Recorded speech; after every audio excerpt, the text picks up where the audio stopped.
Sunday Night Production. En tout cas, ce que je sais, c'est que je vais, d'un point de vue physique et mental et émotionnel, sûrement atteindre mes propres frontières. En tout cas, c'est un endroit où j'ai pourtant jamais été. Donc, je vais peut-être découvrir une version de moi-même que je soupçonne même pas. Voilà, donc vraiment, la raison principale pour moi cette année, ça va être la découverte et peut-être l'exploration de mon propre potentiel. Bienvenue dans Ultra Talk. Je suis Arnaud Manzanini et chaque semaine, je me plonge dans des discussions captivantes avec des esprits audacieux pour vous lancer vous aussi dans des aventures hors du commun. Des sommets de l'Ultra Trail aux routes infinies de l'ultracyclisme, de l'alpinisme aux horizons lointains de la voile, toutes les facettes du monde ultra sont explorées. C'est parti pour un nouvel épisode. Le 20 juin 2024 marque le début d'une aventure ultra-ordinaire. Le départ de la Race Across France by Van Rissel, 7e édition. C'est bien plus qu'une simple épreuve de cyclisme ultra-distance, les anciens participants peuvent d'ailleurs en attester. C'est une célébration de l'endurance, de la camaraderie et de la découverte à travers les pays magnifiques de notre pays, la France, dans un périple épique à travers des kilomètres de route soigneusement sélectionnés par nos équipes. Quelle que soit votre distance, 2500, 1000, 500, 300, ou le nouveau défi nocturne de 200 km, chaque coup de pédale sera une étape vers des souvenirs inoubliables et des défis personnels surmontés. Un véritable point d'appui pour votre futur. C'est dans ce genre d'épreuve que nous découvrons notre véritable force intérieure. À tous les coureurs, à tous les participants, à nos précieux bénévoles, à tous ceux qui nous soutiennent, je vous souhaite une épreuve mémorable. Pendant 10 jours, nous vous présenterons un portrait d'un homme, d'une femme, qui a eu l'audace d'être au départ, et j'en suis convaincu, vous soufflera à l'oreille à la fin de cet épisode, mais toi aussi, tu en es capable. Bonne écoute et à très bientôt. Je suis avec Geoffrey Edel aujourd'hui. Salut Geoffrey. Salut Arnaud. Moi je suis ravi de te rencontrer à nouveau puisqu'on s'est déjà rencontré l'année passée. Tout à fait, exactement, oui, c'était sur la base de vie de Kingersheim. Quelle base de vie, c'était extraordinaire. C'était vraiment fabuleux, effectivement. L'équipe était au top autour de Pascal et c'est vrai que les participants ont pu bénéficier de conditions vraiment agréables pour être accueillis. Ouais.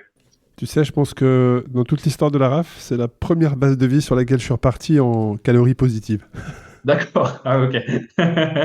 On a extrêmement bien mangé à la base de vie de Kingersheim. Je ne sais pas si je le prononce correctement, mais on a extrêmement bien mangé chez Pascal Bride. Ça sera beaucoup plus simple. Ah ouais, c'est vrai ils s'étaient vraiment bien investis pour que les concurrents soient vraiment bien accueillis et pour qu'ils puissent repartir aussi effectivement avec le max d'énergie.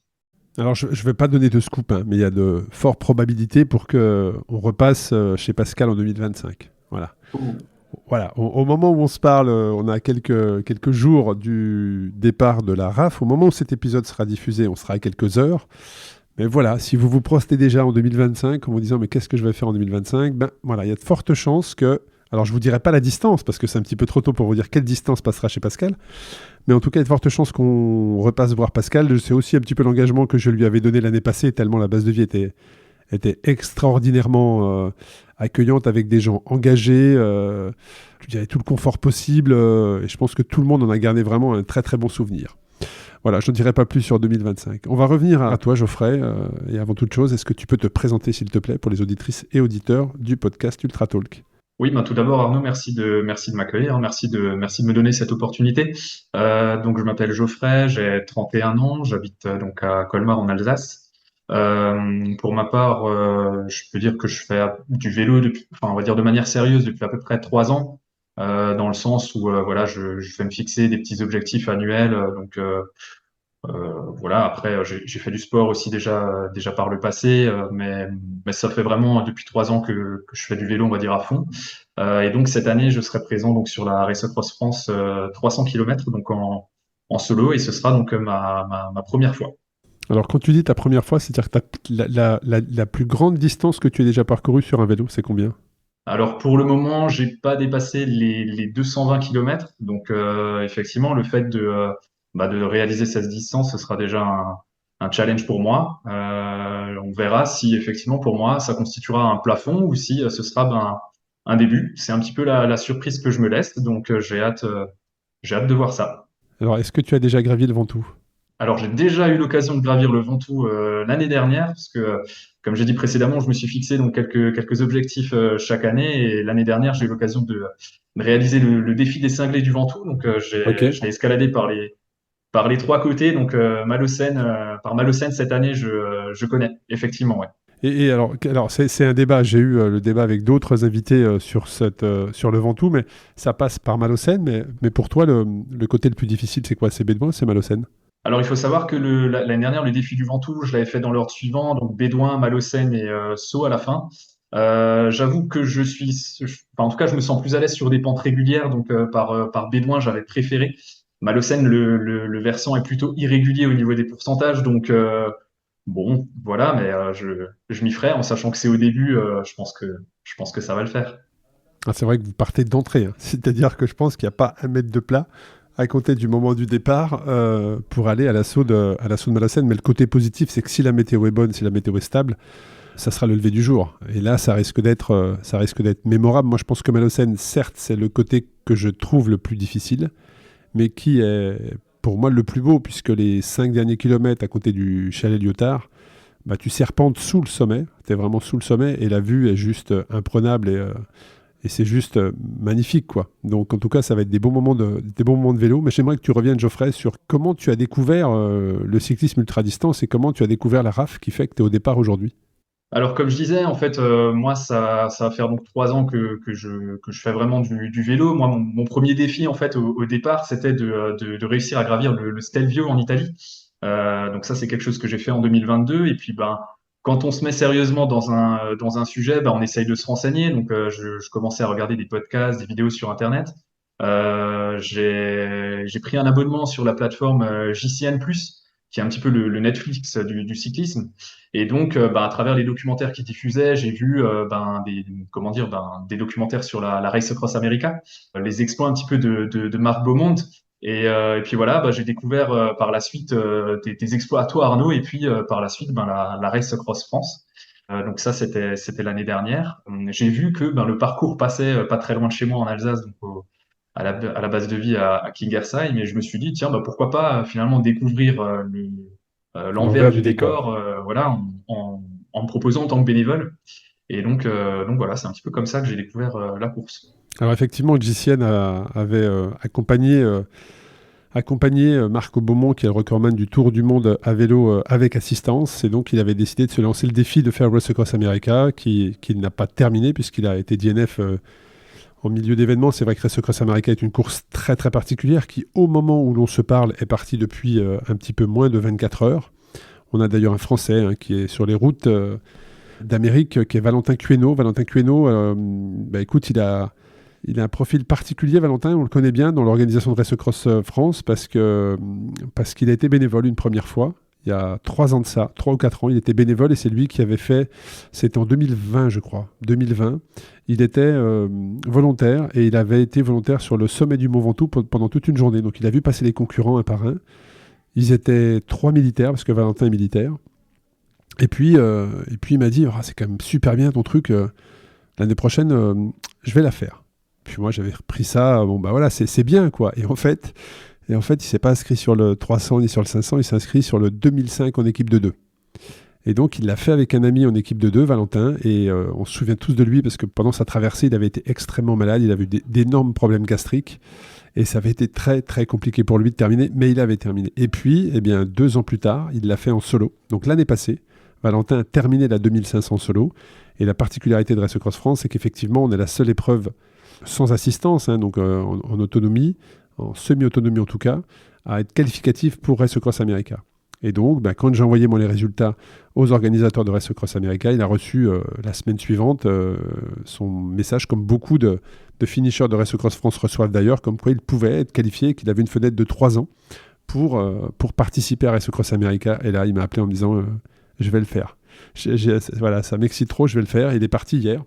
Donc là, au moment où on se parle, il doit être probablement proche du désert, dans les déserts américains, dans les déserts de Borrego. Et voilà, la particularité, c'est comme ça, effectivement, si tu as dû taper Race Across America quand tu as découvert cette épreuve, France, tu as dû tomber forcément sur mon profil pour l'avoir fait 3 fois et avoir beaucoup communiqué dessus. Et puis forcément, si tu as tapé sur mon profil, tu as vu Race Across France et tu te retrouves aujourd'hui au départ du 300. Et puis effectivement, on avait fait connaissance l'année passée, puisque j'avais passé 3 jours, je crois, sur la base de vie de Pascal. Et voilà, l'organisation était extraordinaire, et c'est là qu'on s'est rencontrés. Donc quand j'ai vu passer ton nom dans les candidats potentiels qui voulaient partager leur parcours, je me suis tout de suite dit, voilà, c'est une belle histoire. Donc au départ du 300, solo, quel est ton objectif à travers ce 300 ? Tu veux te challenger, tu veux performer, tu veux juste être finisher ? Alors, on va dire que c'est un petit peu évolué en fait entre le moment où je me suis inscrit donc en octobre l'année dernière et puis maintenant. Effectivement, au départ, moi l'objectif, vu que j'ai jamais fait 300 avec autant de dénivelé, et puis par ailleurs, je me suis jamais non plus inscrit en fait à une course officielle avec d'autres concurrents. Donc au départ, effectivement, le but c'est d'être finisher, c'est de un petit peu faire des rencontres, partager avec les participants, en gros emmagasiner de l'expérience, profiter du paysage et en fait, se dire que finalement, la course, pour moi, je la prends comme la récompense en fait de ma préparation. Et dans le sens où voilà, c'est un privilège pour moi d'être là. Et après, à force, avec la préparation, il y a ce côté un petit peu compétiteur qui arrive. Et c'est vrai qu'aujourd'hui, je me dis, OK, il y a ces objectifs qui pour moi sont primordiaux, mais le fait de pouvoir peut-être faire un classement ou en tout cas optimiser la course, donner le meilleur de moi-même, c'est quelque chose qui se développe en moi et effectivement j'ai envie de pas avoir de regrets quoi. C'est surtout ça. Et est-ce que tu es par le passé ou quand tu étais enfant, tu pratiquais une discipline qui a fait naître un esprit de compétition chez toi ?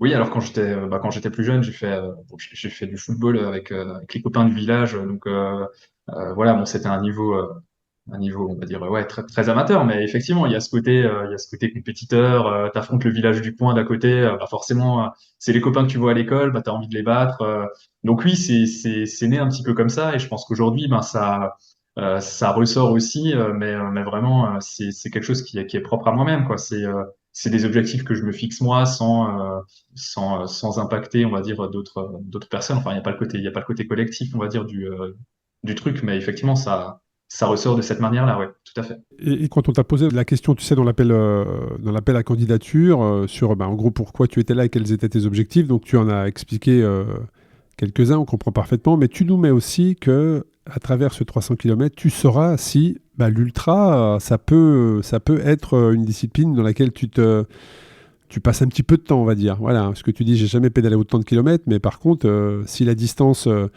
me plaît, pourquoi pas, dans les années à venir, un 500, etc. C'est-à-dire que pour toi, si le 300 se passe bien, pourquoi pas augmenter la distance ? Oui, c'est un petit peu l'idée. Comme dit aujourd'hui, pour moi, le 300, c'est un peu l'inconnu. Donc voilà, je pense que je vais me confronter un petit peu avec moi-même, voir comment je réagis. Donc soit effectivement c'est pas du tout pour moi, ou soit effectivement peut-être que à partir de je sais pas 250 km, je vais vraiment me sentir bien et puis je me dirai c'est dommage finalement 300, j'aurais peut-être pu faire 500 ou enfin voir plus. Mais en tout cas, voilà, aujourd'hui, moi, je me fixe pas de limite. 300, c'est un premier cap. Et puis, effectivement, par la suite, pourquoi pas 500, pourquoi pas même plus. En tout cas, j'ai vraiment pas de barrière aujourd'hui, quoi. Alors, c'est vrai que tu vas porter, pour ceux qui veulent te suivre, qui veulent le suivre, Geoffrey Edel, tu vas porter le dossard 346. Donc, c'est un départ qui va être donné très tôt la matinée ou tard dans la nuit, je ne sais pas comment on peut dire. Est-ce que tu t'es préparé mentalement à avoir déjà une nuit relativement courte avant le départ, donc ça veut dire un petit peu de privation de sommeil. Est-ce que tu as déjà appréhendé cette partie-là dans ta stratégie ? Oui, tout à fait. Oui, oui, je me suis déjà préparé à partir. Donc, le départ sera exactement à 4h23. Après, l'avantage, c'est qu'il fera plutôt, enfin, comme ce sera au lever du jour. Ouais, lever du jour. Je pense qu'il y aura enfin, l'énergie sera là. Ça, c'est pas un souci. Mais je me suis déjà préparé effectivement chez moi à me lever aussitôt. Donc, voilà, gérer le sommeil par la nuit d'avant et même les jours d'avant. Gérer aussi la fatigue qui s'accumule sur la journée. Oui, par rapport à ça, je pense que je serai prêt. En tout cas, j'aurais pas d'appréhension, ni même par rapport au fait de enfin comment dire, pour manger avant. Voilà, tout ça, c'est des choses que j'ai déjà pu tester. Donc voilà, là-dessus, il y aura pas trop de surprises. Ouais. Ouais, le process de départ, c'est vrai que c'est partir faire du vélo à 4h23, c'est un petit peu particulier, donc il est hyper important effectivement de le faire, de le tester une première fois, ou de voir comment son corps réagit. Comment tu t'es préparé à ce 300 km? Alors mentalement, dans la stratégie, tu as donné une partie de la réponse, hein, que tu avais déjà répété un petit peu ce départ-là, mais en termes d'entraînement physique quelque part, à partir de quand tu t'es concentré sur l'événement, qu'est-ce que tu as mis en place pour arriver au moment où on enregistre dans 15 jours, parfaitement en forme?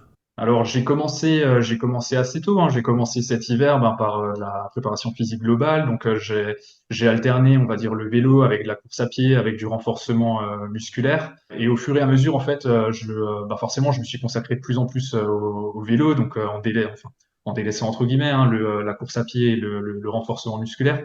J'essaye de faire des rappels, bien sûr, de temps à autre.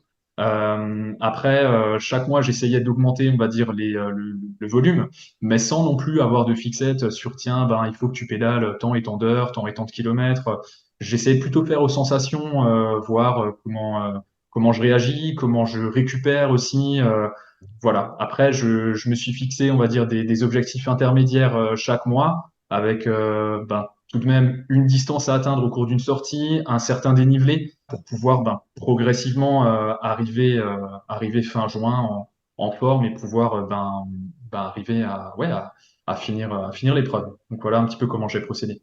Et dans ta préparation, tu nous avais noté un Everesting.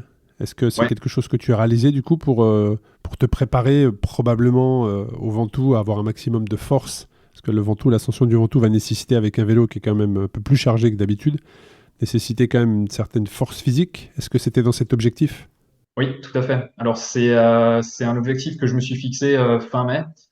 Pour moi, c'était un petit peu l'objectif ultime avant la RAF. Malheureusement, j'ai pas tout à fait. Enfin oui, j'ai pas réussi le test. Néanmoins, j'ai réussi à atteindre au moins le dénivelé que j'aurais à la RAF. Donc je me suis dit bon, c'est déjà pas mal de voir comment mon corps, mon mental réagit par rapport à ça. C'est aussi au cours de cet objectif-là que j'ai pu me tester avec un départ très tôt, voilà, à 4h30, hein, pour être vraiment dans les conditions que j'aurai à la RAF. Après, c'est quand même un événement qui prépare aussi beaucoup le mental. Pour moi, c'était très important de pouvoir me tester là-dessus.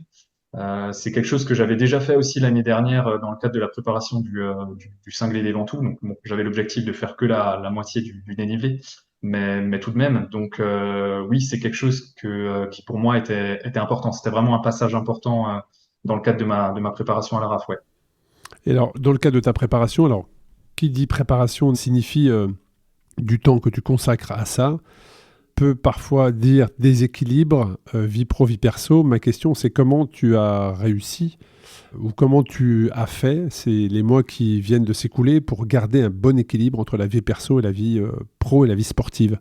Alors, pour ma part, alors j'ai de la chance. En tout cas, je travaille, enfin, j'ai un travail de bureau classique, sédentaire. Donc, on va dire que c'est pas un travail qui va m'épuiser, en tout cas physiquement. J'ai la chance aussi de pouvoir faire du télétravail 2 jours par semaine. Donc, en termes d'organisation, c'était plutôt intéressant pour pouvoir planifier mes temps d'entraînement. J'ai pas de charge familiale particulière, donc j'étais plutôt libre là-dessus. Euh, voilà, donc j'ai pas forcément, enfin, disons que ce côté-là n'a pas forcément été une contrainte pour moi. Mon planning était assez linéaire, donc voilà, de ce côté-là, ça s'est plutôt bien passé pour moi. Et puis, dans les commentaires que tu nous as notés, tu parles aussi de ton entourage, que tu as réussi à mettre des personnes au sport. Tu nous expliques également que tu as fait connaissance d'un volontaire qui, lui, sera sur le 1000, donc un des bénévoles de l'année passée. Ma question, c'est comment tu partages ce que tu fais aux autres? Est-ce qu'on peut te suivre sur un réseau social particulier?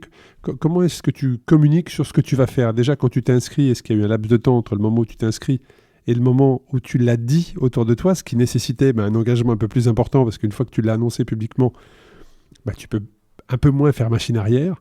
Ma question, c'est comment tu rayonnes Race Cross autour de toi? Alors pour moi, c'était clair qu'après avoir été bénévole l'année dernière, donc fin juin, que je voulais absolument participer à la course. Donc mon inscription a été assez logique pour moi et j'en ai rapidement parlé. Ça a pas du tout été quelque chose j'ai caché, ni à ma famille, ni à mes proches. Voilà, donc on m'a plutôt, comment dire, encouragé dans ce sens. Après, c'est vrai que dans le cadre de mon entourage, j'ai des amis qui, grâce à eux, j'ai pu commencer le vélo. Après, j'ai aussi des collègues qui font du sport à haute intensité et avec qui j'échange et effectivement qui s'inscrivent aussi à des courses et c'est quelque chose de très inspirant de pouvoir échanger voilà sur les différentes méthodes d'entraînement, sur la réflexion mentale, sur les conseils qu'on peut avoir. Après, oui, c'est vrai que j'ai quelques connaissances qui peut-être ne faisaient pas beaucoup, peu de sport par le passé, qui se sont dit, ah ben tiens, ouais, c'est bien ce que tu fais, pourquoi je m'y mettrais pas moi aussi? Je sais qu'avec des collègues, par exemple, on organise parfois enfin, on s'inscrit à des courses à pied d'une certaine distance et on a des collègues qui ne faisaient pas forcément de sport par le passé, qui se sont inscrits à une course de 10 kilomètres et qui ont réussi. Donc ça, c'est vrai que c'est plutôt gratifiant de se dire, ben tiens, tu fais des choses et puis t'es suivi et puis t'arrives à inspirer des gens et les gens sont contents et ils trouvent un gain aussi dans ce qu'ils font. Après, je communique pas enfin pas énormément voilà sur les réseaux. J'ai un profil Strava pour mon suivi personnel. Voilà, mais je fais quelques petites stories sur Instagram, mais ça s'arrête là. Et partage-nous ta stratégie. Quelle va être ta stratégie? Alors, sommeil, j'allais dire que sommeil. Sur un 300, vous partez tôt le matin, vous allez dormir. Alors, il n'y aura pas une vraie nuit de sommeil parce que le départ relativement tôt, 4h23, tu pars, donc ça nécessite un lever un peu plus tôt. Donc, il y aura de la fatigue qui va s'accumuler, mais tu ne gères pas le sommeil comme à 1000 km. Donc, déjà, est-ce que toi, tu vas être sensible à ça? Est-ce que tu as besoin de dormir 8 heures ou est-ce que même en te levant à 2h30 ou 3 heures, ça va le faire? Et ta stratégie sur l'alimentation, est-ce que tu as déjà travaillé sur ça pour les premières heures ou même voire la totalité du parcours? Oui, alors ben forcément le parcours je l'ai étudié. C'est vrai que la grosse particularité, comme on l'a dit au début, c'est vraiment on monte le Ventoux directement quoi. Donc par rapport à ça, je pense qu'il faut pas partir trop chargé pour éviter d'avoir trop à forcer au début.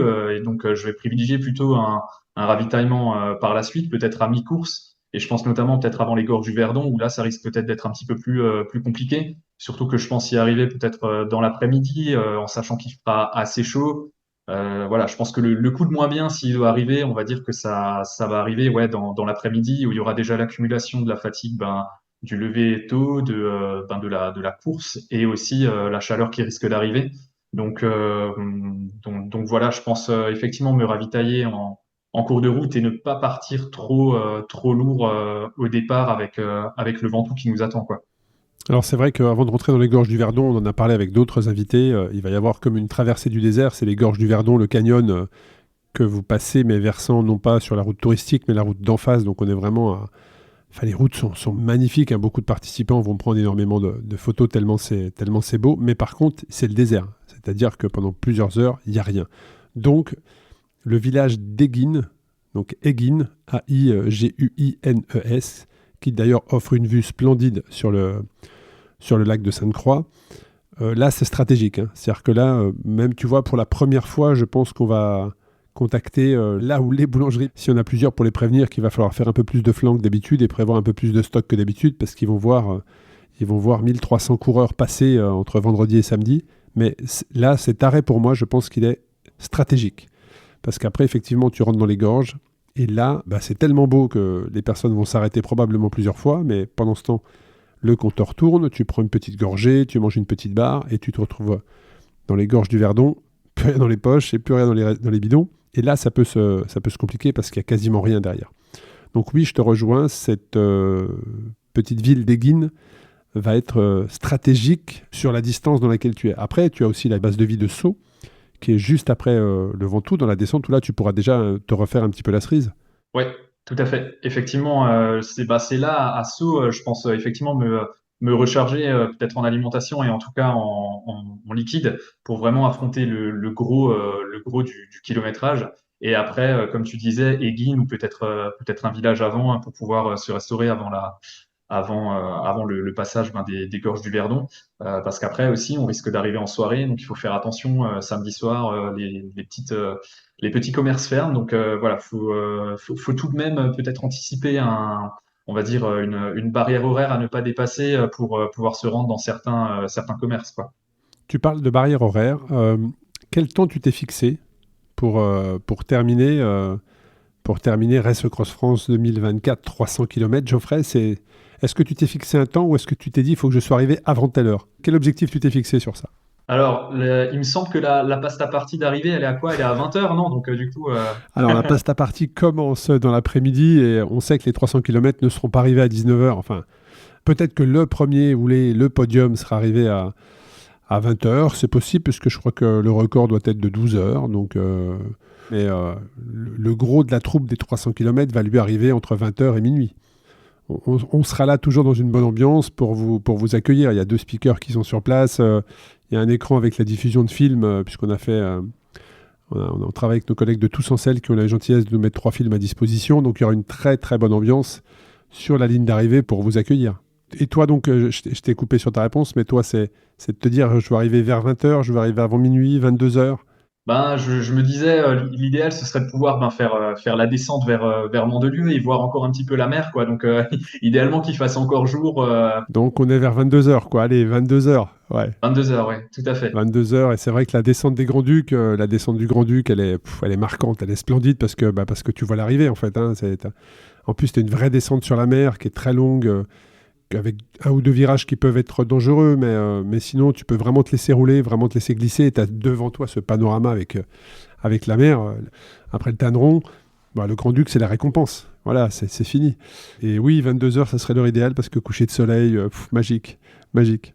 Très clairement. Je reviens un petit peu en arrière sur 2023. Qu'est-ce que tu t'es dit quand tu as vu tous ces participants arriver?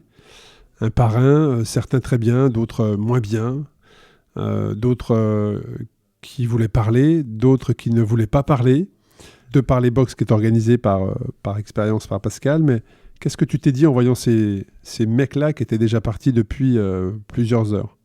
Déjà, oui, effectivement, ils étaient partis, donc ils étaient arrivés après 1000 km. Donc, effectivement, on a pu voir différents états, hein. Il y avait des états d'euphorie, des états de fatigue assez importants. Déjà, quand tu arrives, c'est impressionnant. Tu te dis, ouais, ils ont roulé 1000 bornes. Respect à eux, quoi, bravo. Après, oui, voilà, il fallait être là et respecter un petit peu leur désir, quoi. Il fallait pas peut-être les brusquer. En tout cas, moi, j'étais vraiment là pour leur présenter le site, pour leur dire, ici, vous trouverez à manger, vous trouverez de quoi vous doucher. Ici, vous pourrez dormir. Donc, l'idée, c'était vraiment de pouvoir les guider et de pouvoir voilà, les accompagner au mieux. Je sais que dans la nuit, j'ai accompagné quelques concurrents à la frontale qui souhaitaient faire quelques petits changements mécaniques. Il y en a certains notamment qui voulaient enlever des prolongateurs parce qu'au final, ils avaient on va dire qu'ils avaient passé la partie plate du parcours et qu'ils allaient vraiment s'attaquer au grand massif avec les Alpes. Donc il y en a certains qui ont opté pour cette stratégie-là. Donc ouais, je les avais aidés un petit peu à la frontale. C'était plutôt sympa. Alors, quand je dis ces mecs, hein, je précise, hein, il y avait également quelques filles l'année passée sur le 2005. Il y en a beaucoup plus cette année. Donc ça, c'est vraiment cool.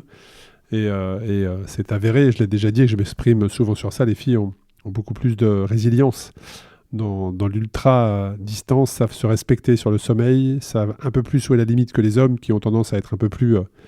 à pousser la machine peut-être trop loin parfois. Donc en tout cas, c'est un beau spectacle. Qu'est-ce que ça représente aujourd'hui pour toi? On va arriver sur la fin de l'épisode. Qu'est-ce que représente cette Race Cross France, Geoffrey, pour toi? Donc il a découvert sur les réseaux, qu'il l'a suivi, on a été témoin en tant que volontaire l'année passée, qui est participant cette année. Ça représente quoi cette épreuve pour toi? Pour moi, voilà, la Race Cross France aujourd'hui, c'est un événement qui est grand, qui est reconnu, qui est plébiscité. Cette année, je sais qu'il y aura pratiquement 1400 participants, donc c'est vraiment un gros événement. Donc pouvoir y participer, pour moi, c'est déjà une fierté et puis je m'en sens privilégié. L'idée cette année, effectivement, pour moi, c'est de me fixer un nouvel objectif, c'est de pouvoir participer à quelque chose d'officiel, de pouvoir me confronter aux autres.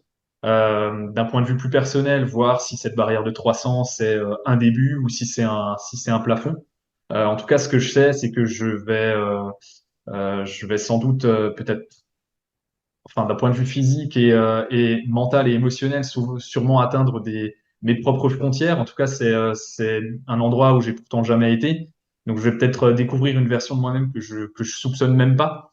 Voilà, donc vraiment, la raison principale pour moi cette année, ça va être la découverte et peut-être l'exploration de mon propre potentiel. Bon, tout ça va être très très intéressant. On a hâte de te suivre. Parlons un petit peu de ton matériel. Quel type de vélo tu as? Comment tu l'as équipé? On a beaucoup de questions qui nous sont montées autour de la section des pneus. Est-ce qu'il faut faire du 23? Est-ce qu'il faut faire du 38? Certains nous parlent du 40. Mais comment toi tu as équipé ton vélo? Quel type de pneus tu vas rouler? Est-ce que tu as des prolongateurs ou pas? Et comment tu as disposé tes sacoches? Si tu en mets sur un 300, on n'a pas les mêmes sacoches que sur un 2005, mais ne serait-ce que par confort, ou même si la météo annonce un petit peu de pluie, on peut avoir tendance à emmener un petit peu de textile, donc une sacoche parfois, qu'elle soit positionnée sur le haut du cadre ou à l'arrière de la selle, ça peut aider. En tout cas, toi, quelle est ta stratégie sur le matériel? Alors moi j'ai un vélo Scott avec qui est typé un petit peu gravel. Donc enfin voilà, je sais que c'est pas forcément ce qui peut être plébiscité en tout cas pour dans l'optique d'un résultat. Il est monté en 50-34 et à l'arrière j'ai une cassette de 11-36. J'ai modifié la cassette pour avoir un petit peu plus de cadence. En termes de bagages, je vais avoir une petite sacoche au niveau du cintre à l'avant, où je vais pouvoir mettre les équipements électroniques, le téléphone, ce genre de choses.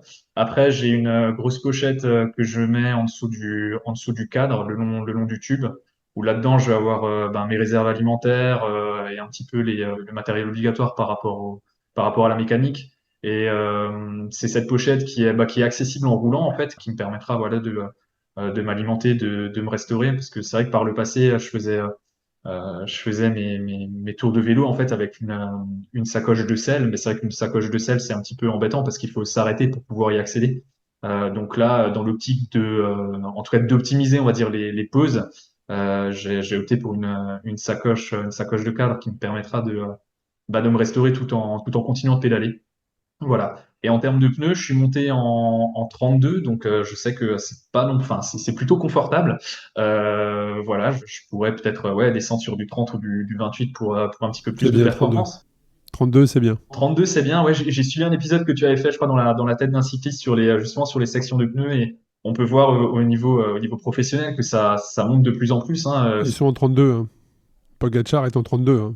Donc, Ok, donc bon bah voilà, c'est plutôt rassurant. Donc en tout cas voilà la non, c'est très confort et tu perds pas, tu perds pas à avoir même l'inverse sur un effet d'aérodynamisme ou quoi que ce soit, pas du tout, pas du tout. Et c'est très confort. Donc très bon choix.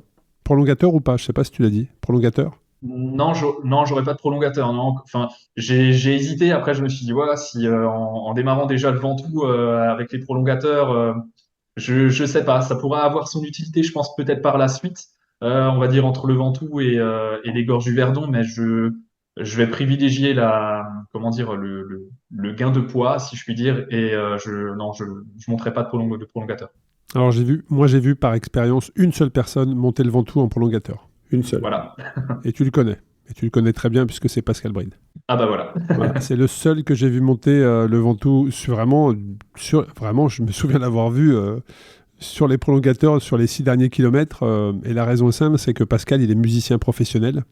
Il a son violon tous les jours entre les mains. Ses mains, c'est son outil de travail. Donc il doit les protéger. Et donc la meilleure manière que lui a trouvé pour protéger ses mains, qui peuvent être parfois abîmées, tu sais, quand tu fais du très très long, alors sur un 300 tu peux sentir quelques picotements dans les doigts parce que tu as pincé un nerf qui est vraiment en externe de la main. Mais quand tu fais 1000 ou 2005, beaucoup de coureurs vont avoir des fourmillements, des picotements dans les mains parce qu'ils sont venus passer le nerf trop souvent. Et ben pour éviter ça, Pascal, lui, il a des aéros et il fait toutes ses ascensions posées sur ses aéros. Alors moi je trouve que c'est très confort, mais il faut un bon entraînement, il faut une très forte puissance dans les reins. Mais en tout cas, voilà, quand on n'est pas vraiment habitué, je peux comprendre, parce que je le répète, une fois qu'on est au sommet du Mont Ventoux, il reste à peu près, je pense, 300 km dans ces eaux-là, bah, ça descend pas, tu ne descends pas jusqu'à la mer. C'est quand même assez challengeant, même sur la fin. On arrive sur la fin de l'épisode, Geoffrey. Est-ce que tu as un message à faire passer aux auditrices et aux auditeurs du podcast Ultra Talk? Alors, bah déjà Arnaud, je te remercie pour l'espace que tu m'as accordé. Je tiens à remercier aussi l'organisation de la Race Across France. Et j'ai un message particulier, moi qui étais bénévole l'année dernière, j'ai un message particulier donc pour les bénévoles. Je voulais les remercier, voilà, pour le temps qu'ils consacrent, hein, parce que finalement c'est du temps personnel qu'ils vont consacrer pour que cet événement finalement soit une réussite. Alors c'est valable pour la Race Across France, c'est valable pour bien d'autres événements, hein. Donc voilà, et c'est vrai que la réussite de cet événement dépend en grande partie des bénévoles. Donc si j'ai un message à faire passer, c'est pour eux.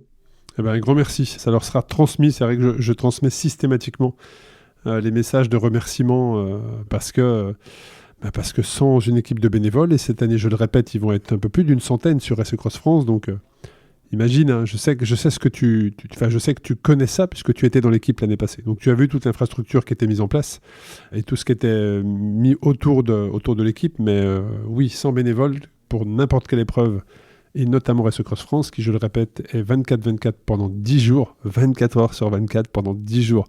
Pour ceux qui connaissent un petit peu les mécanismes de l'organisation d'événements, je pense que vous pouvez vous imaginer l'ampleur et le niveau de préparation qu'il faut avoir, parce que ça représente, une dizaine de véhicules sur la route. Quand on dit 100 personnes, c'est au moins 70 qui sont en déplacement, c'est 20 qui sont sur les 10 jours, voilà.